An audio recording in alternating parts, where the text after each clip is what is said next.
Hi, it's Alexian, and this is episode 3 of GreenSong's Changemaker series. 3 of 8, actually. I'm your co-host, along with Grandmother Elspeth, who will be along shortly.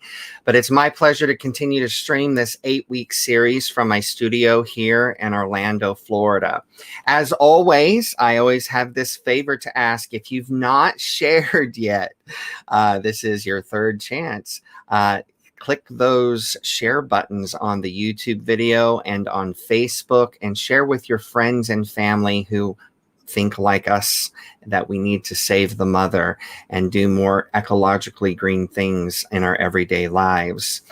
Anita, as always, is standing by in the comments and chat. So make sure that you're interactive with us, because as you comment, we're seeing those comments come in live, and Anita may throw one of your comments up on the board and up on the screen, and I'll actually see your comment go across on this broadcast. Also, if you're on if you're on YouTube, okay, GreenSong is trying to grow their YouTube channel.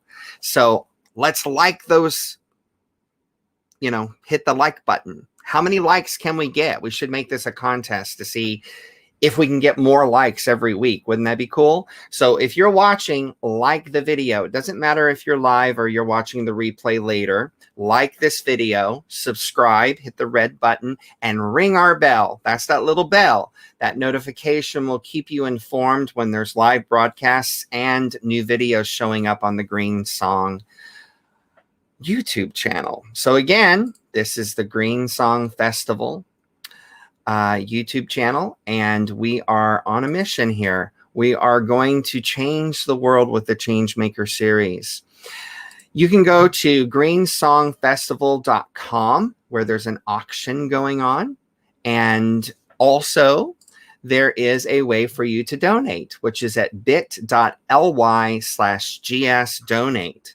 That's bit.ly/gsdonate. Every dollar helps. Okay, so if you're enjoying these speakers, if you're enjoying this free music coming into your life, give back. Let's make it happen. Okay, so I'm very excited once again to introduce to you Grandmother Elspeth. It's Grandmother Elspeth coming to you again with the Changemaker series from GreenSong. Welcome, and we'll go right into our program in just a minute. One moment to speak to the online auction that we're putting on of Nybor's art and some of mine. You didn't know I did art, did you? It was a while ago, but we've got some really fine pieces. Check at greensongfestival.com to look at the auction and to bid on it. We even have one or maybe two of his tarot decks available for auction. Look at it and decide. Tonight, I'm bringing to you Debra Sitorius. She is a homesteader, a natural farmer. I don't know what that is, but she's going to tell us. And a family and community herbalist. She has been speaking out against the poisoning of our planet for over 5 decades. And she saw the loss of our grandmother wisdoms occurring at a scary rate. I'm much older than Debra, and I've watched it happen longer. We have disregarded the wisdom of the earth. We have disregarded what old women have to say. Old women have experienced many things, and if they were daring enough, they have worked with plants and herbs and that sort of thing. Let's find them back. According to Debra, living in a healthier way and a healing like our ancestors did is not hard, but it takes a pinch of remembrance and a teaspoonful of want to. Deborah's going to show us how to demystify the possibilities and put the power to live well, heal, and thrive back in the hands of the peaceful. Welcome, Debra. We're here to listen. Good evening. I am so thankful and grateful that you have joined us here in this Changemaker video series. I was so honored when they asked me if I would provide a talk and do this fireside talk of return to love through a grandmother's wisdoms. If you were to come visit me in the wildwoods, first we would take a walk, and then I would generally share a small prayer. So tonight, let's do the same thing. As we're walking through the woods, let's take a deep breath. Let's commit to being here now. Let's listen to the sounds of nature and the wisdoms of the trees. Alberto de Vega Simons wrote a poem in 1914. And he went on to do a lot of amazing things. But one of the big things he did was he helped minorities and people in trouble get out of Nazi Germany in the World War I and II. But he wrote this prayer. It's called the Prayer of the Woods. I am the heat on your hearth on a cold winter's night. I am the friendly shade screening you from the summer sun. And my fruits and refreshing draughts quench your thirst as you journey on. I am the beam that holds your house, the board on your table, the bed on which you lie, and the timber that builds your boats.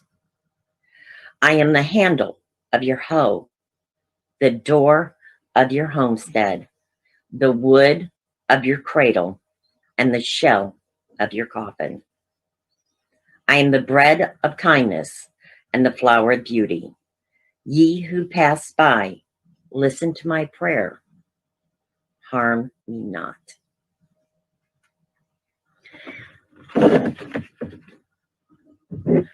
So, as we now go into being here and having said our prayers, I just wanted to say, hasn't 2020 been a year like no other?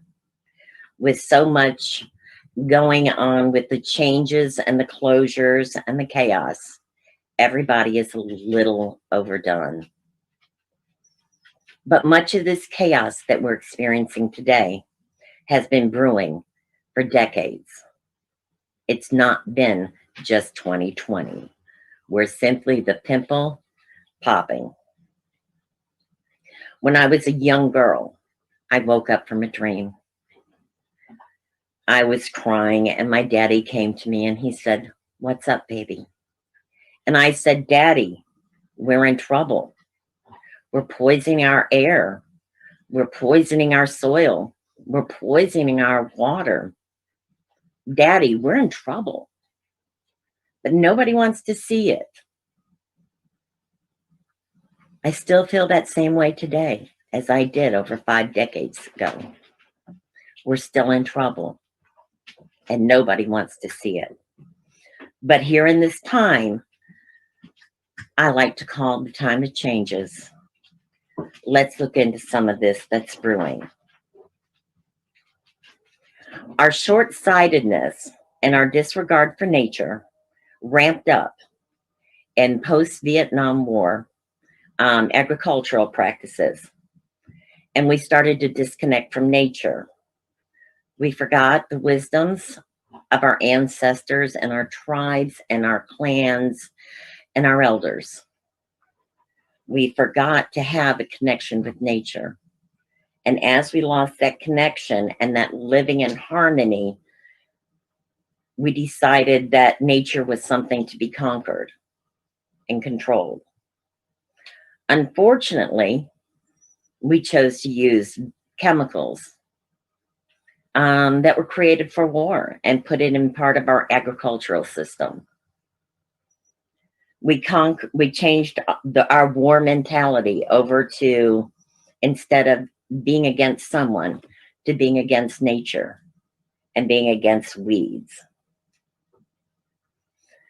We did this time and time again. We sprayed chemicals on. We didn't feed the soil. We didn't give back. We only took. We gave artificial fertilizers, multiplying the destruction we were doing to our soil. We somehow got nature and our mentality for conquering so twisted that we forgot we were part of the web. We forgot that we were part of everything we were doing. So part of our problem came from our insatiable hunger and thirst. We always wanted more harvest, more profits, more money, more power, more. And as corporations grew and our consumerism skyrocketed, our soils lost their nutrition, and we abused them over and over again. Little did we realize when we were doing this that our soils lack would lead to a nutritional lack. As we made our soils deficient, we made our bodies deficient. This destructive agricultural practice and chemical supplements gave a big boom, not only to big ag, but a big boom to big pharma. In the 1980s, when I worked in the hospital, we had a saying that we had have a problem, pop a pill. That we believed we had something for every symptom. But just as we were doing then of giving a pill for a symptom instead of looking into the root causes of things, we did with our soil. Okay, we just kept giving it artificial supplements and treating the systems. And through the process of our destructive practices, we took a great toll on the earth. We took a great toll on our health. We took a great toll in the loss of diversity. Our unsustainable practices started to affect the web of life. Healthy soil, healthy water, healthy air equals healthy plants, healthy animals, and healthy people. Through our short-sightedness, we have put things on our soil that affects our gut flora, our health, our emotions, our everything. Scientists have done studies showing the gut effects of these chemicals on our gut flora, our human psyche, and our future generations. There is a connection between our gut flora and how we perceive things.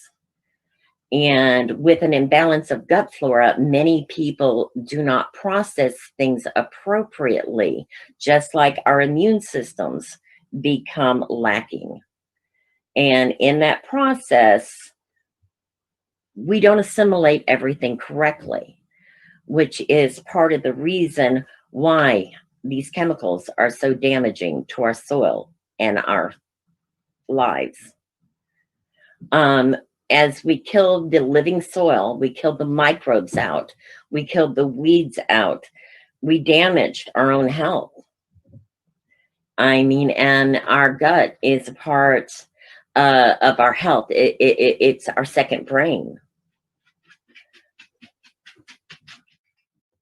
We can handle occasional stress. Nature can handle occasional stress. You know, the occasional storm, the occasional earthquake, the occasional medication, but what we've created is a society where both our planet and our people live in chronic stress. 1/3 of all of our topsoil is gone in desertification. Some scientists say we have 60 harvests left.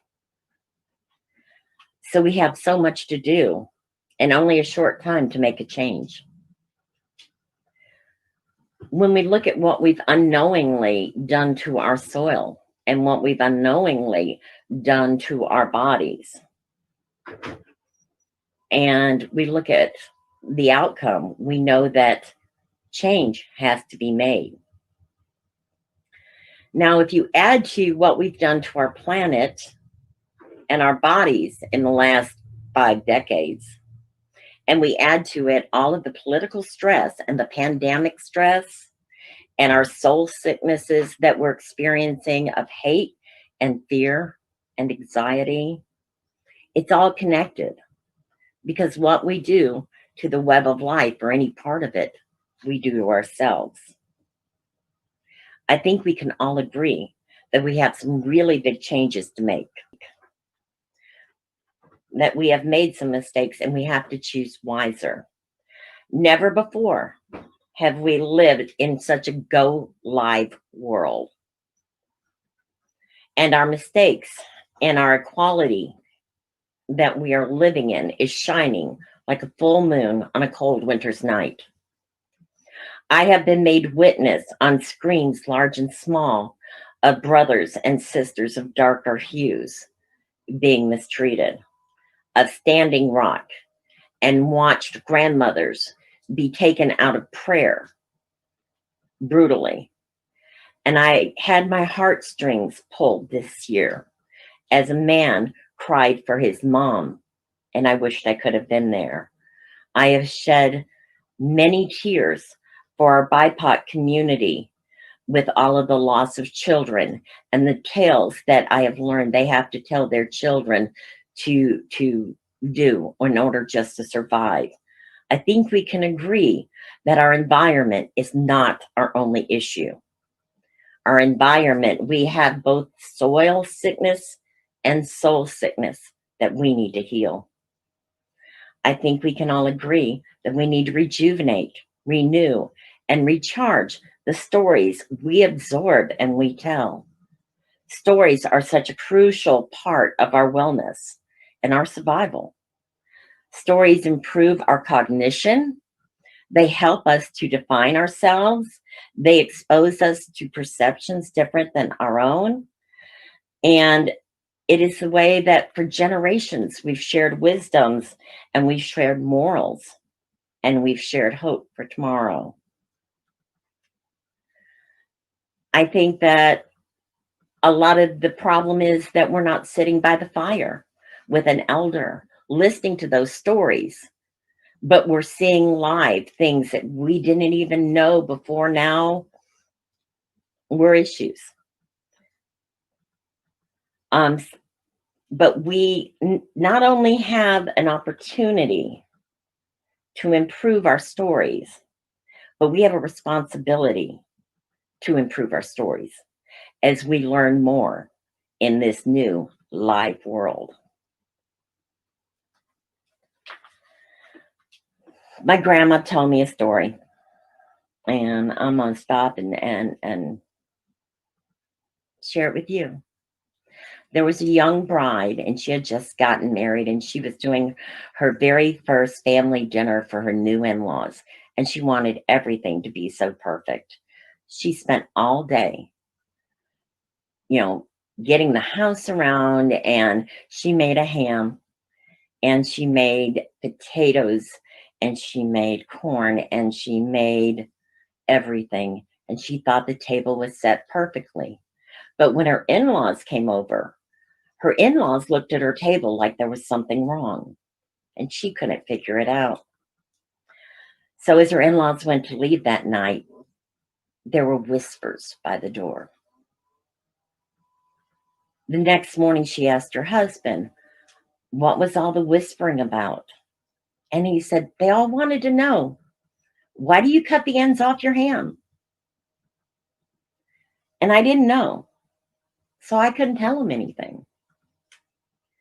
And she thought about it, and she said, well, my mom always cut her ends off. And my grandma, well, she always cut her ends off. And my aunt did. So I just thought everybody cut their ends off their hams. And she found out that wasn't the case. So she called her mom and she said, Mom, why do we cut the ends off of our hams? And her mother responded, honey, your grandmother taught me how to cook, and I never questioned your grandma on anything. So I don't know why we cut the ends off of our hams. It's just how it's always been done. So she called her aunt because her mother told her, go call your aunt. Your aunt questions everything. And she called her aunt and she said, do you know why we cut the ends off of our hams? And she said, no, I don't. I never asked that question. Go ask your grandma. So the next day she went to the assisted living home and she visited her grandmother, and she asked her grandmother, she told her grandmother all of her struggles and her trials. And grandma just smiled like a great big crocodile, just listening to all of the woes of not understanding. And grandma responded when she was done. And she said, well, when I was a young woman and a young bride, it was the Depression. And your grandpa and I, we didn't have a lot of money, and meat was quite precious in those days. And so whenever I made a ham, I always cut part of it off for some breakfast and some off for some ham and beans. And besides, I didn't have a pan big enough for a whole ham. We didn't have that much money. We were just getting by. And getting by is what you did back in that day. And the granddaughter laughed, and the grandmother laughed, and everybody was just, could not believe that this had gone on this long. The grandmother had kept the habit because that was what she was comfortable with and how she had always done it. But nobody stopped to question why until the granddaughter came along. I think we can see that our stories change over time. I think we can see that the young bride, she didn't quite know why she did the things she did. And it wasn't until she looked deeper and she went to the source that she found out the truth of things. Until then, she was doing things just because that's how daddy did it, or mama did it, or grandma did it. And she never thought about the consequences of why it was truly being done.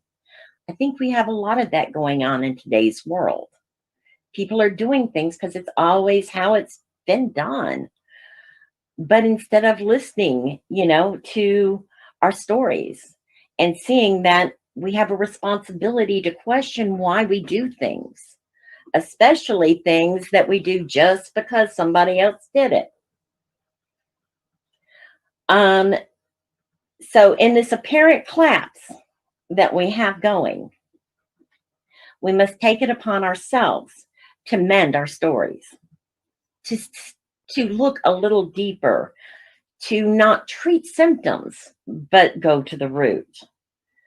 Because the stories that we will develop from this point on are what we will be feeding not only ourselves for our wellness, but our grandchildren and our future generation wellness in a world that's quickly changing. The reason for updating stories, it is so necessary. And part of the reason it makes me think, because we have people who say, well, grandma did. Well, I just like to tell you, my grandma, when she went to school, her daddy got rocks out of the fire and he put in a special box down at her feet so she could have warm feet going to school. When it came to my generation, I went to school by buses and cars. And now my grandchildren are at home doing it on the internet. We live in very fluid, quickly changing times. We have to update our stories. Because thousands of years ago, we were hunters and gatherers. We lived one with nature. And through a series of growth spurts, here we are to today, separated, divided, and lacking. We're separated from nature and separated from each other. All of the political and pandemic and religious and everything has us so divided that we can't come together. And we live in a time where our bodies are lacking the nutrition it needs and our spirits are lacking the love it needs. We have a choice we're going to have to make because our consumerism, our consumption, the corporations, and the control that we think we can have of nature is putting all of us at risk. A grandmaster once told me that the most sacred journeys is the journey from the heart of a child to the mind of an adult and back again. And that was where wisdom was found. When he told me that, it didn't mean anything to me. It just got filed away somewhere for later use. At that time, I was struggling from a rehab injury. I worked at a rehab, and I was told I had a gentleman who came out and was going to kill another gentleman, and I stopped the process. The cost was, I was told I wouldn't walk again. I spent a little bit of time knocked down on my butt that I had to struggle and I had to learn my way back from. And it was during that time that I'd gotten back into martial arts. And it was during that time that I realized that sometimes from great harm and great pain comes a new focus, a new way to look at things, a way to change the path we're on. Through my experiences, I learned that the only way we can create a better world is by returning to the heart, by living a life without fear, in full connection with love, gratitude, compassion, cooperation, empathy. You know, all of those childlike qualities that they try to get out of our adult brains when they say it's only business, or it's just the way it's done, or don't take it personal. But I do. I do take it personal, because if we don't all choose to merge the child heart with the adult brain, we're not going to find the wisdom that we need to survive this. So what does my heart tell me? First of all, my heart tells me we can undo this damage. We know ways and practices, and we have very skilled, not only healers and health practitioners, but farmers and scientists. And if we can come together for love and for the love of our future and our own health, that we can fix this. That because of love, we can make any of the changes that's necessary for us to make. We can rejuvenate our soils. We can reverse this desertification with rejuvenative practices and drawdown practices. We can come together and we can teach our babies to love each other. We can recognize that we are a part of nature, and what we do to nature, we do to every one of us. We can commit to bringing back the sacred accountability, the truth and responsibility, where we are not living just for the me, we are living for our children and their children and their children.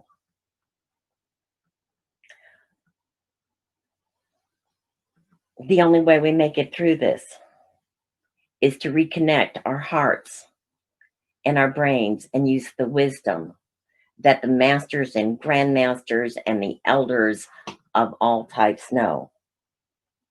That we must proceed in love and accountability. And we must, now that we have acknowledged and we know that our practices and our habits are dangerous and they are destructive and they are bad for our children, we have to change our ways. My heart says that this crisis is truly a backdoor blessing, because it is here to motivate us to do this change that we have to do for our children. It's here to give us the time to stop, be present now, see what's going on. You know, don't close your eyes, look. And the only thing you want to do harder than look is love. My heart believes that we can come together in love, and that we'll make better choices, and we'll choose agricultural rejuvenation, renewable energies, sustainability, drawdown practices, And in time, we will rediscover balance. It might not happen in my lifetime, but it can happen in my children's and my grandchildren's lifetime. I know this all sounds really big, and you're probably saying, okay, fine, but that's something that somebody else has to do. What can I do? I'm only one person. Well, you can educate yourself. You can choose regenerative practices. If you're not, you can plant a tree. You can take care of a garden. You can teach somebody how to grow something. You can choose to only use recyclable things. There are many changes that each one of us can do. You can compost. You can restore diversity. Do you know that since the 70s, we've lost 60% of our animal diversity and much of our plant diversity because of the practices we've done? We have to stop those. We can do this as long as we can find common ground, and we can decide that our grandchildren and their grandchildren are worth the work we need to do. So let's all take a deep breath and remember, as humans, we were born into paradise. And if we embrace these regenerative practices of the heart with loving gratitude and of our soils, we can make a better future for our children and for their children and for our 7th generation. This isn't about politics. It's not about religion. This is totally about love. Because if we love someone enough, we will do whatever we have to do in order to make their life better and their future better.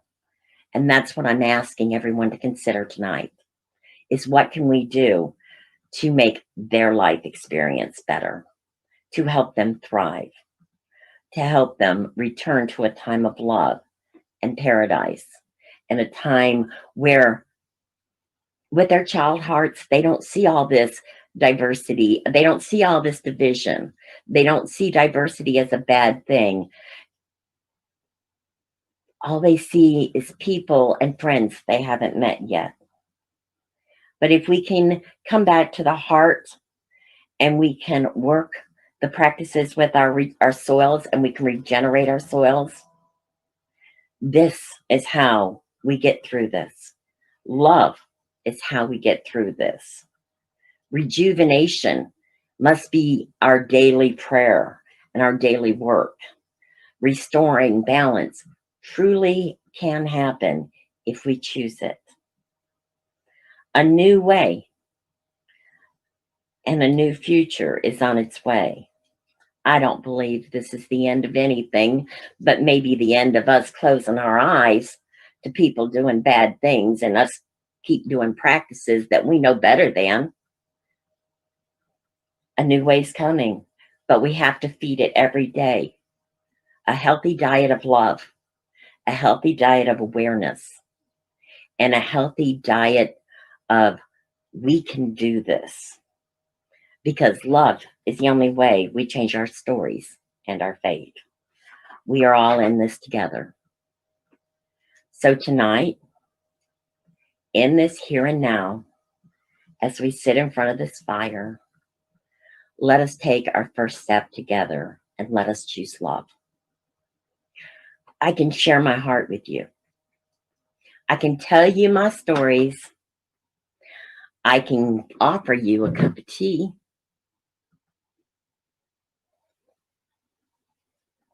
And I can plant these seeds of love, compassion, and hope.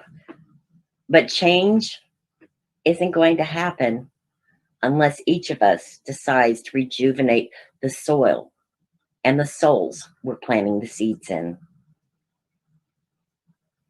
As Pete Seeger once said, like most teachers, I am just another sower of seeds.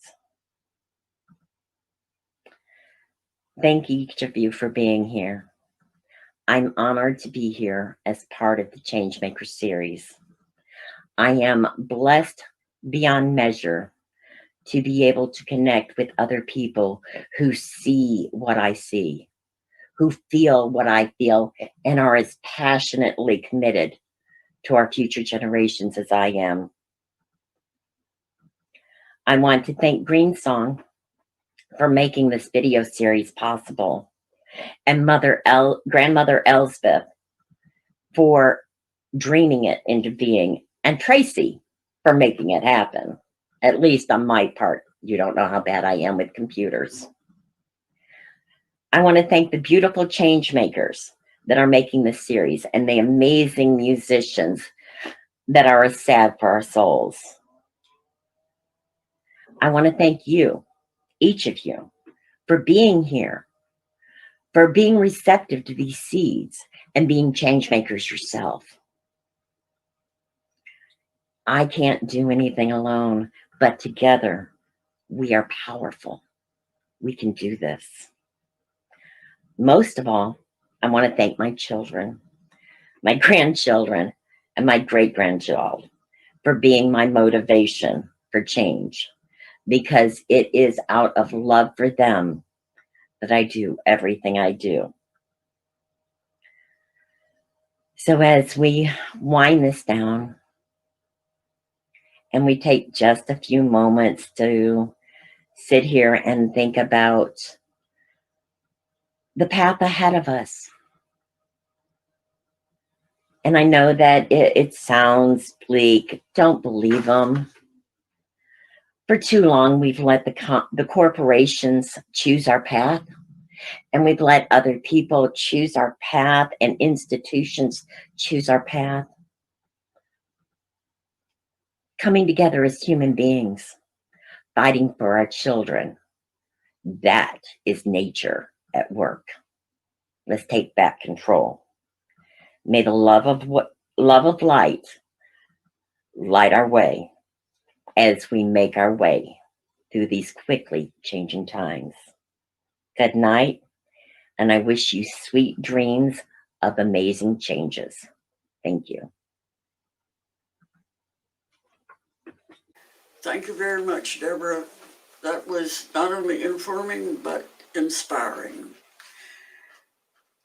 Deborah talked about permaculture, and she mentioned the word love, and I want to talk a little bit about the connection for that. Permaculture, meaning permanent agriculture, is a set of principles originally about growing food. It's becoming a way of living. And we cannot live without love. At the heart of permaculture are 2 or 3 ethical things. One is care for the planet, care for people, and the fair share, so that all surplus is returned. How does this relate to love? Think about it for a minute. In English, we have only one word to indicate deep affection or passing fancy or whatever, and that word is love. In classical Greece, there were at least 2 words, eros, that meant physical love, and agape, that meant spiritual love. So there was some way of dividing it. We could love mustard or love the new dress or your new car. We can love many things, but we're using different definitions. There are available a number of words that could be used. We can say we love a thing or a person just as if they carry the same weight in our life. Love is a verb. It means action. So, looking at this question, how can we apply that word to the world? How can we apply love to the people that we meet, to the natural world? Does hugging a tree, is that enough to express love for the natural world? Is giving love and attention to a few people enough to help change the world. Remember, we are change makers. And what do we do about the immigrants, about the protesters? How can love extend to them? And love is the thing that gives life as well as appreciates life. Now, each of you will find your own answers to those questions. I'm not here to answer questions. I'm here to give you the hard questions to ask. I will say there is one thing I can offer you. Wherever you focus your energies is where you're doing love. It will only matter when you make the decisions to put your energy into a situation. And as change makers, there's a lot of places to do it. And now it gives me enormous pleasure, you have no idea how much, to introduce our musician for this week, Mama Gina. Mama Gina is an old friend of ours. She has a fantastic voice. I understand that in her misbegotten youth, she was a rock and roll singer. She is at this time a full-time touring singer-songwriter and fearless storyteller with down-to-earth bluesy vocals, a bit of humor, and straight-ahead rhythmic acoustic guitar, djembe, and frame drum. She tells true stories that come from her heart and her head. She sings of our responsibility to nurture both the mundane and the divine. In Mama Gina's songs, you will meet Nine Toes the Bard and Ava, She Walks the Stars. Come laugh, weep, and sing along with Mama Gina and all her alter egos. Welcome, my dear. Hi, I'm Mama Gina, and I am thrilled and honored to be here with you for GreenSong Festival. Indeed, happy birthday, Grandmother Elspeth. You are an inspiration to all of us out here. GreenSong was born in your heart and your mind, and you took your birthday and turned it around and gave a gift to all of us, and we thank you so very much for it.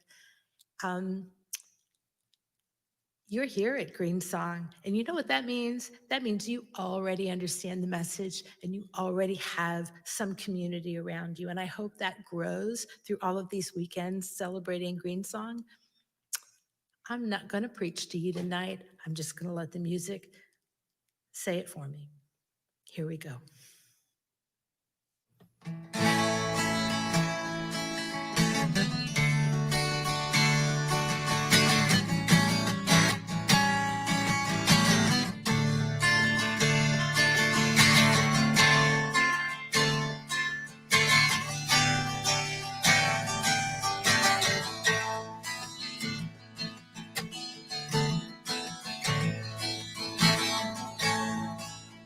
Pipelines and parking lots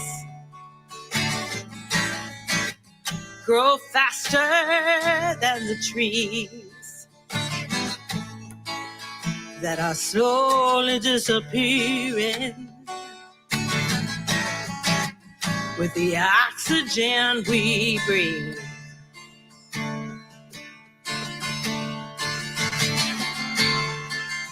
She can't change the whole world. She scoops them one by one,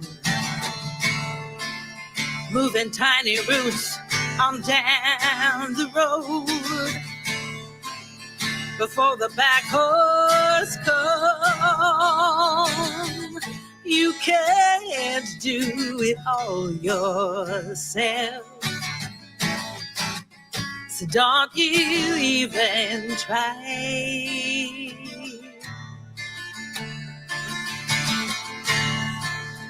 You can do one thing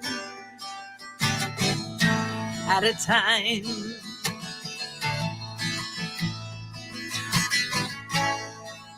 They leveled up those hilltops and they stripped that earth right down. once they've stolen all they can, they're off to kill another town. He finds himself a broken mountain and buys 1 acre at a time.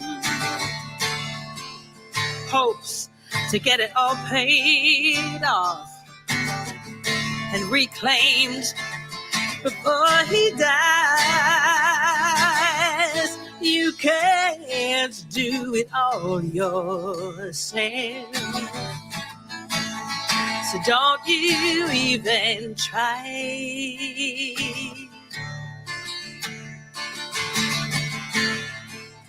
You can do one thing at a time. One tiny life, one broken wing, one hungry soul, one song to sing. You can't do it all. Makes you wanna cry.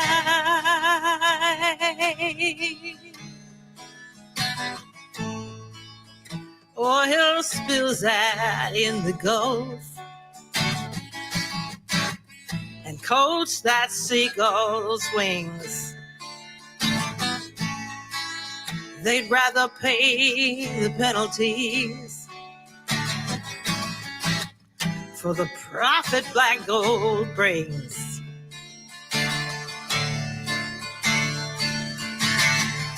One tiny heart beats in her hands. She scrubs the tar away. 100 more may die tonight, but this one flies away. You can't do it all yourself, so don't you even try.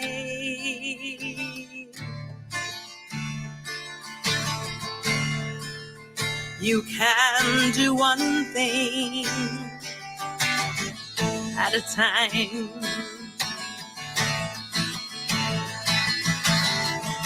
You can't do it all yourself, no. So don't you even try.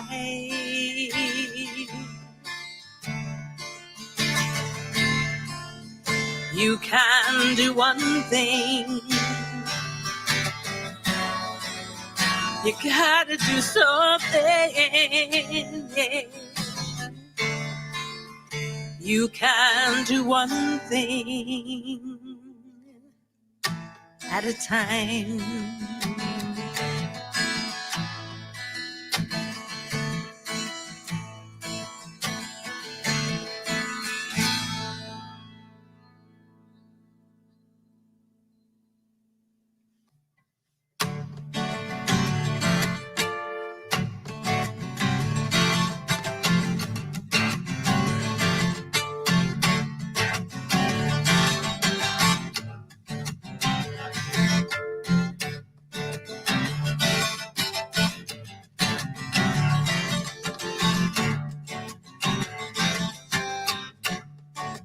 My love's eyes, black where they should not be. My love's eyes, black where they should not be. My love, she has come home to me, and I know I should not go round that door.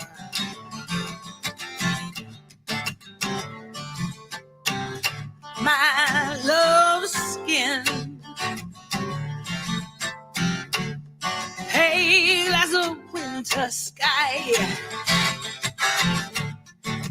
My love's skin, pale as a winter sky. My love, she has come home to me, and I know I should not open that door.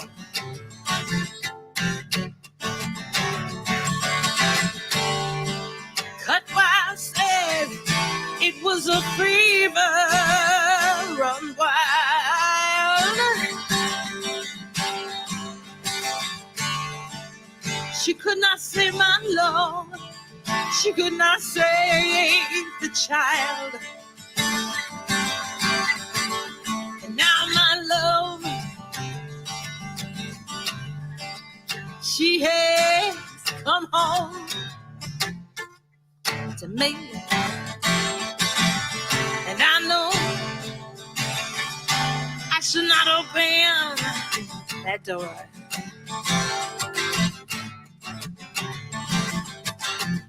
My love's voice, like rustling leaves,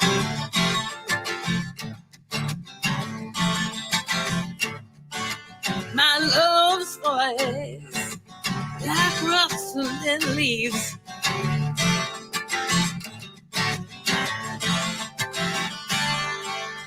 My love, she has come home to me, and I know I should not open that door.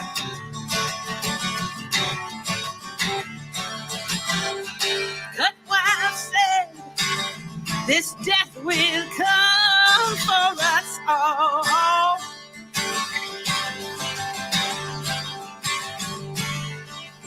May your soul find peace, for your body does fall. If your love, if she comes home to you, I pray you do not open that door.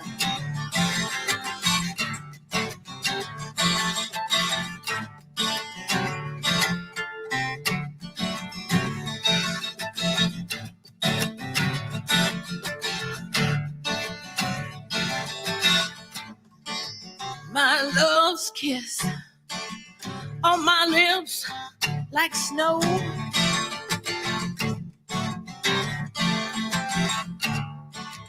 My love's kiss on my lips like snow.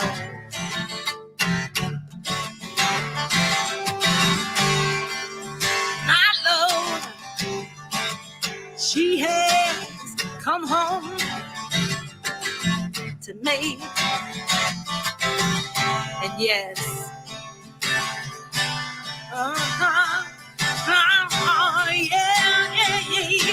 yeah. Oh, no, yes. I did open that door.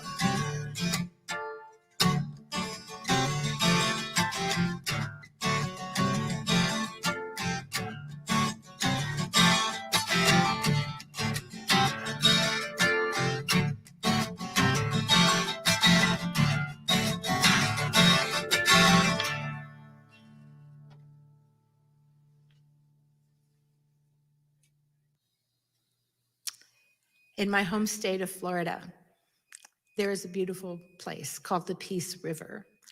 And it is beautiful and has a long history of bloodshed. The native peoples who lived along that river were displaced over and over again. One most notable time was right after Spain had ceded Florida to America. It was now an American territory. And the Americans decided that that was a great trade route and they needed to move those native peoples out. And they tried negotiation first When that didn't work, they went in and took what they wanted. During those negotiations, and there are actual minutes of this particular meeting, during that negotiation, they asked one of the tribe's elders why they wouldn't move. And he spoke and he said, "The trees are as my body, the branches are as my limbs, and the water of this land is as of my blood." When I read that, it inspired this whole song, and I wrote it from his perspective. Still standing today on the banks of that river where the long peas grow. I drew my first breath here. This is where the world begins. The trees, they are my body. Her branches are my limbs. I've walked every step of riverbank in times of drought and flood. The water of this land is my blood. The water of this land is my blood. We thought to share this river, they thought it theirs to keep. We fought to hold our homes here, they killed us in our sleep. They stole the sky above us and they took the lands below, and they built upon the riverbank where the long peas grow. I was here before you, my body may be gone. You can't change my spirit, and you can't change my song. When all the waters rise again, as they are surely will, this river will take back every drop of blood's been spilled. Cypress slaves and false faith turned her water muddy brown.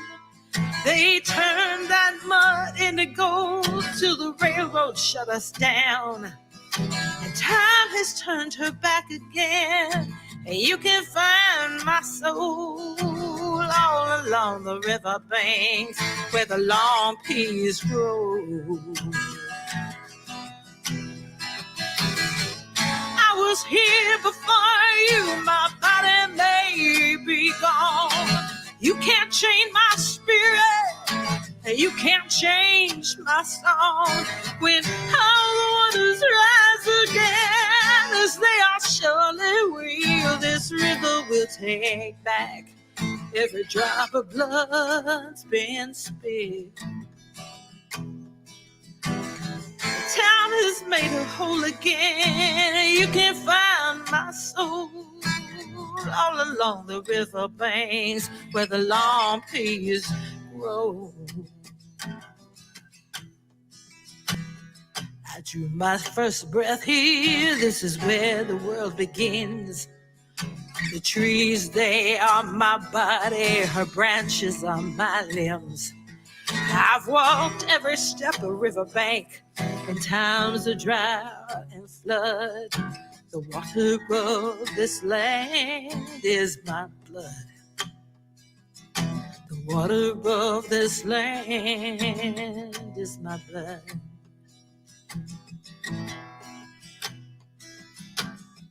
I drew my first breath here. This is where the world begins.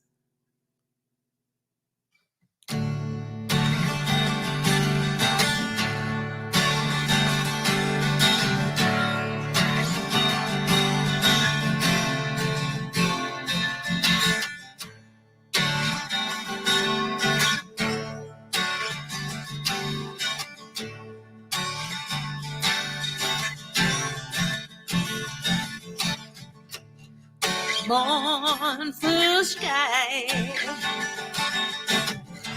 as she's falling down like rain.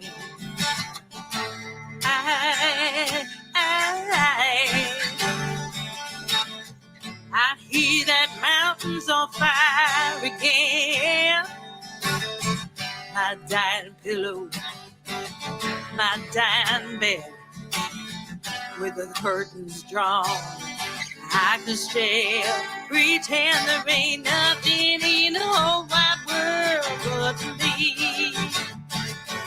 So mama, why's it getting so goddamn hard to breathe? Hard to breathe.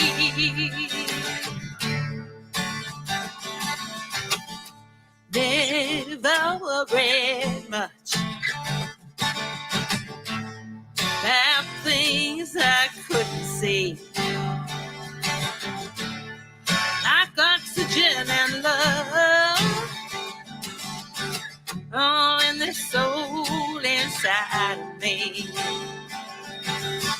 Never cared for nothing.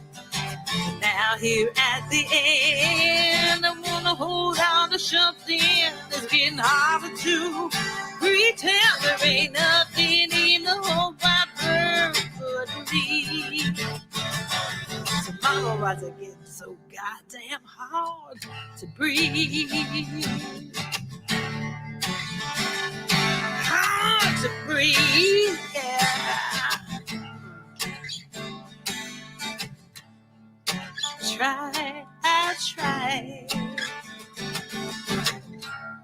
Try living in this haze.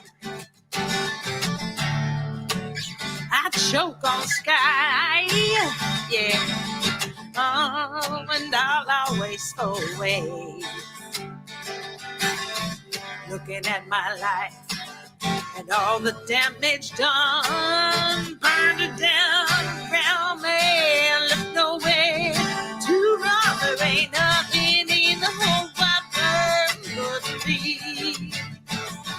So mama, why's it getting so goddamn hard to breathe? Yeah. There ain't nothing in the whole wide world but me. Yeah. Mama, why's it getting so goddamn hard to breathe? Hard to breathe, yeah. Hard to breathe, yeah.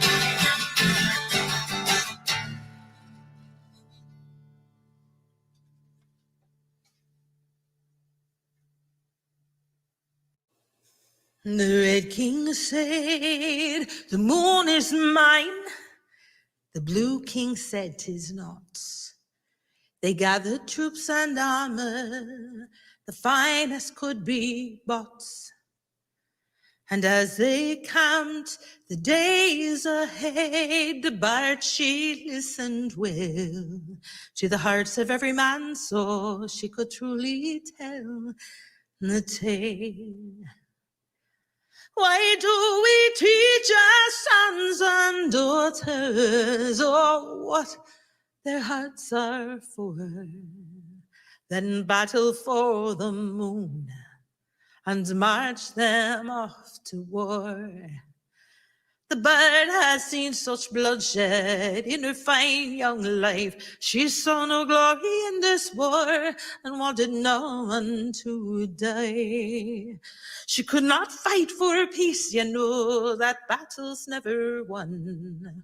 So she asked her God and goddess, what else could be done? Up she drew the mother and down she drew the stars, and in she drew her breath to still her trembling heart.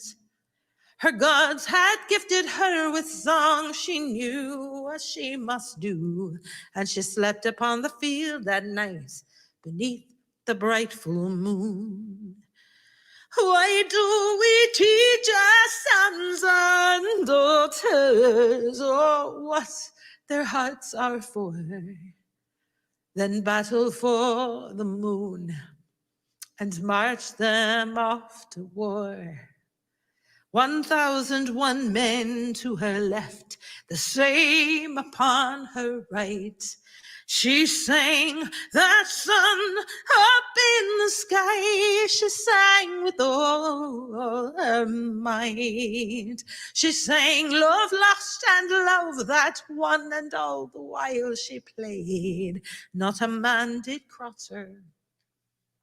Not a man lifted his blade, and when the sun had settled and she lay down for the night, she knew there were two angry kings still itching for a fight.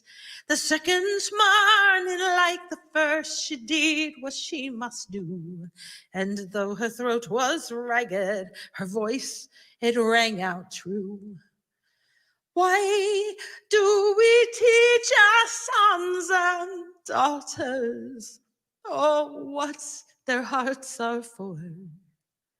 Then battle for the moon and march them off to war. High on she sang through waning moon, and as the nights grew dark, her voice was all she had to keep those kings apart. She never saw the men who left the front for home. She only saw those standing as the moon began to grow. 28 days she sang, and the bard could do no more. And with heavy hearts and God's release, she left them to their war. She watched each slay the other till no one stood, not even kings. Her tears ran freely like the blood I've changed, not one damned thing. But one man stood beside her, once warrior, now free. I'll not lift my blade again, last night. You've changed the world for me. Why do we teach our sons and daughters, oh, what their hearts are for? Then battle for the moon and march them off to war. Why do we teach our sons and daughters, oh, what their hearts are for? Then battle for the moon. Why do we battle for the moon? Aye, we battle for the moon and march them off to war. I know that GreenSong is serious business, but sometimes you just have to be silly. So here you go. The first time that I passed that kilted laddie on the corner, I thought I heard a bell ring, and then I thought of it no more. The second time I passed that kilted laddie on the corner, I thought I heard a bell ring, but I couldn't say for sure. Every day that week as I stepped across the street, I saw that kilted laddie, heard a bell as clear as day, ringing in my head. And that laddie, he was smiling shy and I so sweetly, and I thought I heard him say, ring it once, me laddie, and make her look, me laddie. Ring it twice to win her smile on her way. Ring it thrice for true love, oh, that's everlasting. And if you want to keep her, you'll ring it every day. He looked at me, his eyes so green, he took my hands in his. And then I heard that bell go mad, oh, you know I did. I said, did you just hear that? He said, what you hear, me lass? A bell, it rings every time I pass.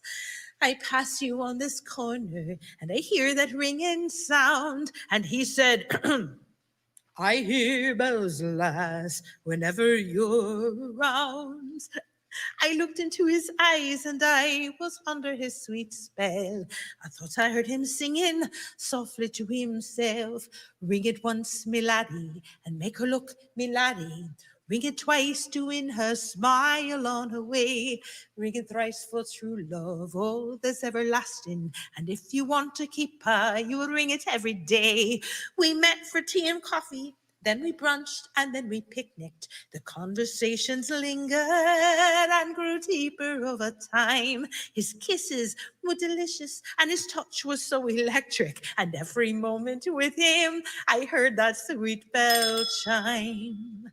To the night when all our clothes fell off, and oh, they fell off quick, and I saw it for the first time, that bell dangling from his. Did you know how much I loved you from the first time that I saw you? 'Tis a family tradition and not some parlor trick. My father and his father and his father's father too, been blessed by the wee folk with this adult spell. We ring it out for true love, so you know that I am true love. And if you be me bride, I will love you well. I saw him in his glory with that little bell dangling. It was hard. It was hard to look away. I see a laddie, and I hear you, laddie, and I believe you, laddie, and this is what I say. Ring it for me, laddie, ring it for me, laddie, ring it twice to keep this smile upon my face. Ring it thrice for true love, and you know I love you, laddie, and if you want to keep me, you'd best ring it every day. Ring it once, me laddie, and make her look, me laddie. Ring it twice to win her smile on her way. Ring it thrice for true love, oh, this everlasting. And if you want to keep her, you ring it every day. If you want to keep her, you will ring it every day.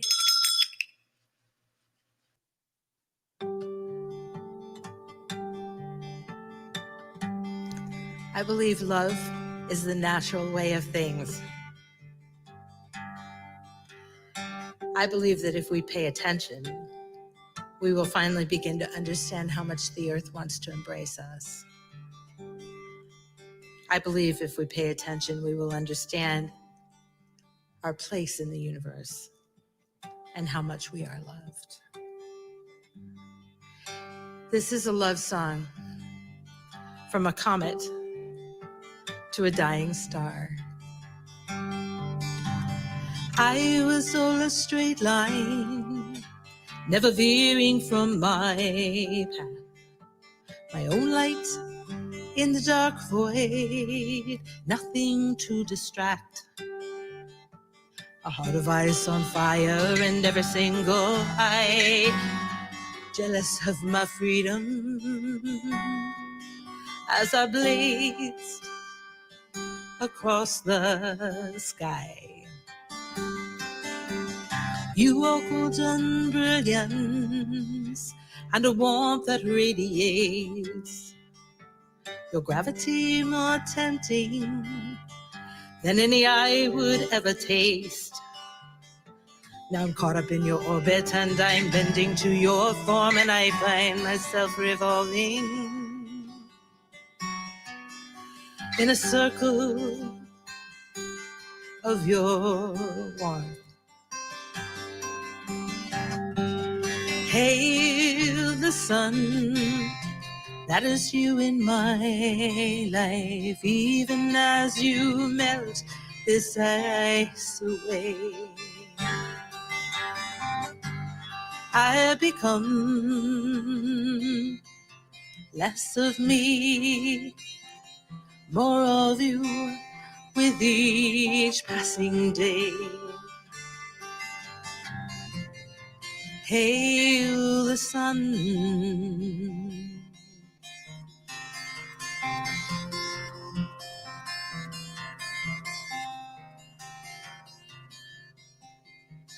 I was all a straight line, now you're the center of it all. And I find myself returning, ever turning as I fall. Knowing in the falling I am letting go my fear and embrace may last a million years. Hail the sun, that is you in my life. Even as you melt this ice away, I have become less of me, more of you with each passing day. Hail the sun,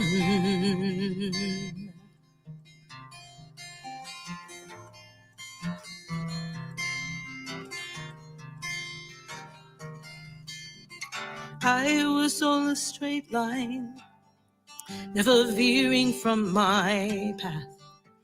My own light in the dark void, nothing to distract. Now I'm dancing in your orbit and I swear I'll never leave. Someday I'll crash into you and I will cease to be. Hail the sun, that is you in my life. Even as you melt this ice away, I become less of me, more of you with each passing day. Hail the sun, hail the sun.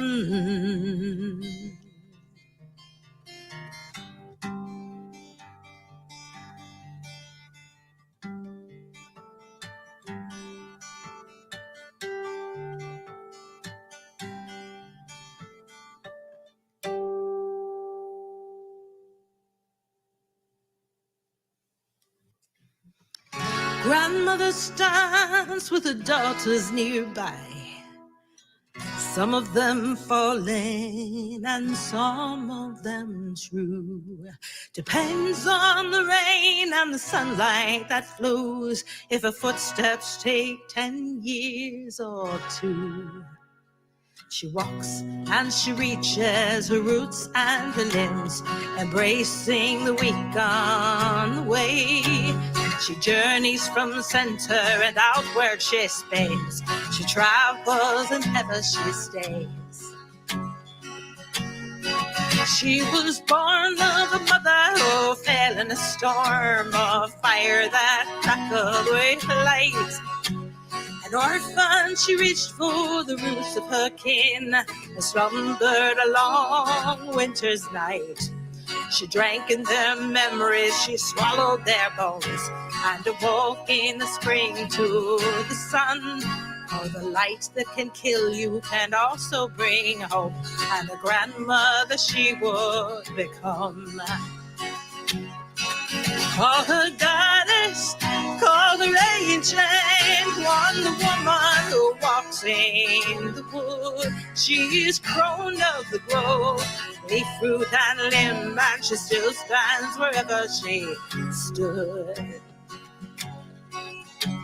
The spider, the beetle, the burrowing folk, the coon and the doe and the bear, they leave their mark she erases in time as if they never were there.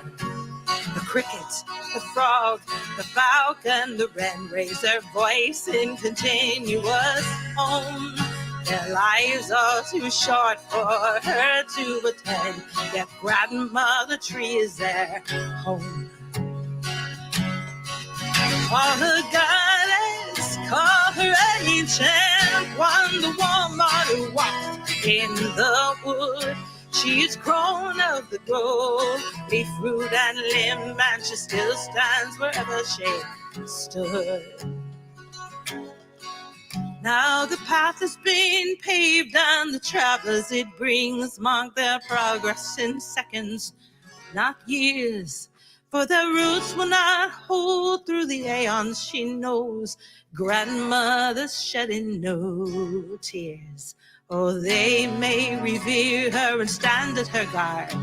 They may wield the blade that hastens her fall. She slumbers and sings a green lullaby soft to the child at her heart who will outlive them all. Call her guidance, call her ancient one, the woman who walks in the wood. She is crone of the grove, leaf, root, and limb, and she still stands wherever she stood. Oh, yeah. Call her goddess, call her any ancient one, the woman who walks in the wood. She is crone of the grove, leaf, root, and limb, and she still stands wherever she stood. She is crone of the grove, leaf, root, and limb, and she still stands wherever she stood. Thank you so much for joining me on this very special GreenSong Festival weekend. Oh, that song? It's about a ficus tree in South Florida we call Grandmother Tree. Have a beautiful evening. Call her goddess, call her ancient one, the woman who walks in the wood. She is crone of the grove, leaf, root, and limb, and she still stands wherever she stood.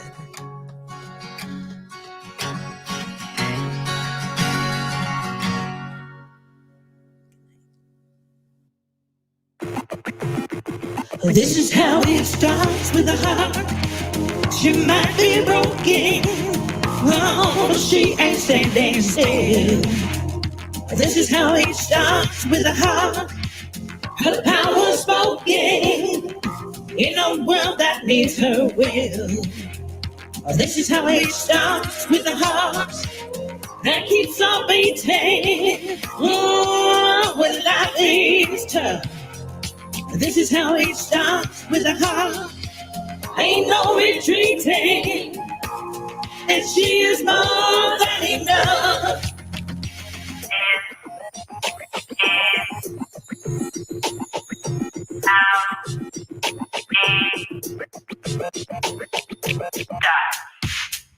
This is how it goes. She knows what the world's been needing and all the shit that's on the way. This is how it goes. She knows what needs her healing. She ain't one to run away. This is how it goes. She knows our body, soul, universe is in her grip. Break it down, watch it grow. She gonna love it whole. Never let it slip. Don't slip. Her heart's wide open. Survival's all you know. Love and kindness. She's got the remedy. She loves you whole. This is how it starts with a heart. This is how it starts with a heart. This is how it starts with a heart. And she's just waiting for you to say yes with your own.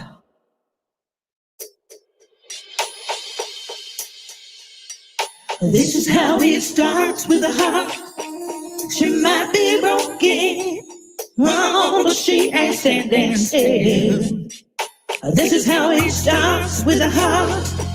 Her power spoken in a world that needs her will.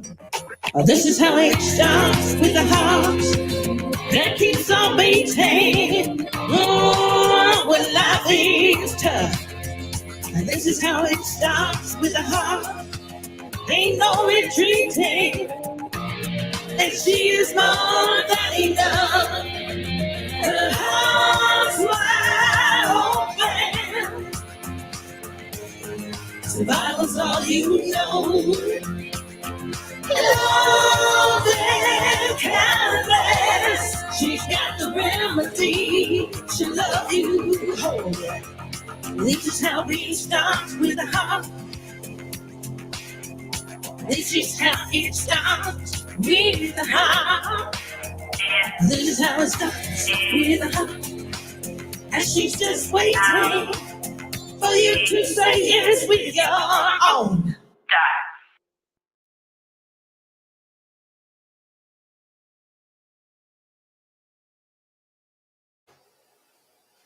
Thank you, Gina. It was wonderful as always. Before we depart, let me remind you again of the auction. You may get tired of listening to me say this over the weeks, but it is something worth your while. We will leave you now for a week and look forward to welcoming you again next Saturday.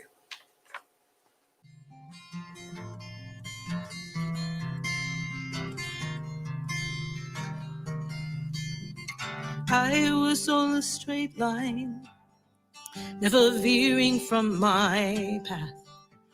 My own light in the dark void, nothing to distract. Now I'm dancing in your orbit and I swear I'll never leave. Someday I'll crash into you and I will cease to be. Thank you so much for joining us tonight. That brings us to the end of episode 3 of 8. I also just want to say, Mama Gina, you're amazing. That was amazing. I love you, love you, love you, girl. Also, Grandmother Debra, that was an amazing, beautiful, thoughtful talk as well. Thank you so much for your wisdom. I am going to say again that this will go into replay. So if you haven't shared it now is the time to do that. So hit that share button on Facebook or YouTube and share with your friends and family. Again, we do have the donate button at bit.ly. I can't say slash, can I? I keep messing up the word slash. bit.ly/GSDonate. That's bit.ly/GSDonate. And this will help keep more of these speakers and musicians coming to you. Grandmother Elspeth already talked about the auction going on at GreenSongFestival.com. So until next week, stay safe and much love.